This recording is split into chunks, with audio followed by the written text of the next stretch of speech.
ലോകകപ്പ് ക്രിക്കറ്റിൽ ഇന്ന് നടന്ന ഇന്ത്യ സിംബാബ്വെ മത്സരത്തിൽ ഇന്ത്യക്ക് 72 റൺസിൻ്റെ വിജയം. ആദ്യം ബാറ്റ് ചെയ്ത ഇന്ത്യ 20 ഓവറിൽ 256 റൺസിൻ്റെ കൂറ്റൻ സ്കോർ പടുത്തുയർത്തി. സഞ്ജുവും അഭിഷേകും ഇന്ത്യക്ക് നല്ല തുടക്കമാണ് നൽകിയത്.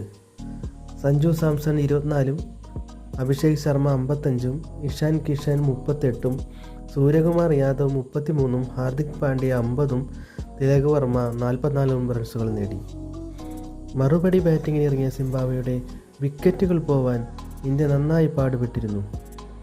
അവർ നന്നായി പൊരുതി നോക്കിയെങ്കിലും 184 റൺസിൽ അവസാനിക്കുകയായിരുന്നു. സിംബാബ്വെയ്ക്ക് വേണ്ടി ബെന്നറ്റ് 97 റൺസ് നേടി. ഇന്ത്യക്ക് വേണ്ടി അർഷദീപ് സിംഗ് 3 വിക്കറ്റുകൾ നേടി. ഇനി വെസ്റ്റ് ഇൻഡീസുമായുള്ള അടുത്ത കളി കൂടി ജയിച്ചാൽ ഇന്ത്യക്ക് സെമി സാധ്യത ഉറപ്പാക്കാം.